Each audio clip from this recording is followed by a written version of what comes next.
মৌসুমী lifestyle ব্লগে সবাইকে জানাই ওয়েলকাম। তো আজকে সকাল সকাল এক গাদা কাপড় ধুইছি। বৃষ্টি লেগে তো কয়েকদিন ধরে কাপড় চোপড় মানে টাল ঘরের ভিতরে জমা রয়েছে, ধুইতে পারতাছি না। আজকে সকালবেলা ঘুম থেকে আগে উঠতে সেরই বাসি কাজ টাজ কইরা রাইন্দা লাইছি এক তরকারি ভাত রাইন্দা সেরই, কারণ জ্বলাইব সকাল সকাল।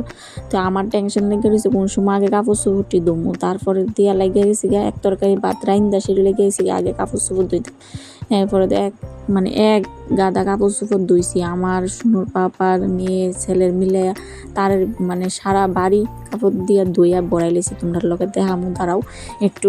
তো এদিকে সুনুর ওখানে স্নান টান করাইয়া ঘুম পাতাইছি, ঘুম পাতাই এরপরে আমি উঠানটা শুইরা লাইতাছি। আর এইদিকে দেখো কাপড়ের মেলা, এই যে ধুইয়া দিছি সারা তারের ভিত্তে, এই যে দেখতেছো নি। এরপরে আসিল দুইটা সালা ফেকের লেগে ফেক দিয়ে আয়া পারাইতে সালাডিও নোংরা হয়ে গেছে গা। তারপরে সালাডির অবস্থা তো খারাপ, তারপরে ডিরও একটু ধুইয়া দিলাম, এই যে ধুইয়া দিয়া দিছে। তারপরে মশলা ডিব্বা টাব্বা ডিও অনেকদিন ধরে ধুই না, এটি একটু ময়লা হয়ে আসলো। তো তারপরে তেল কাশা বাব হইয়া জায়গার কি একটা, তো এটির একটু ধুইয়া একটু স্রাব টাপ দিয়া রোদ্দুর দিয়ে দিছি। আজকে মোটামুটি ভালোই একটু দিনটা দিছে, তো সেই কারণে কাপড় টাপড়টিও শুকাইবো, কারণ অনেক দিন ধরে ভিজা গন্ধ টন্ধ আর ভাল লাগতেছে না ঘরটার মধ্যে। তো এদিকে শুইরা যে নোংরাটি আসলো, তারপরে এটি বালতিত কইরা নিয়ে ফালাই দিমু আর কি। তারপরে এরপরে দিয়া আমি স্নান করলাম, স্নান করে একটু ঘুমামো।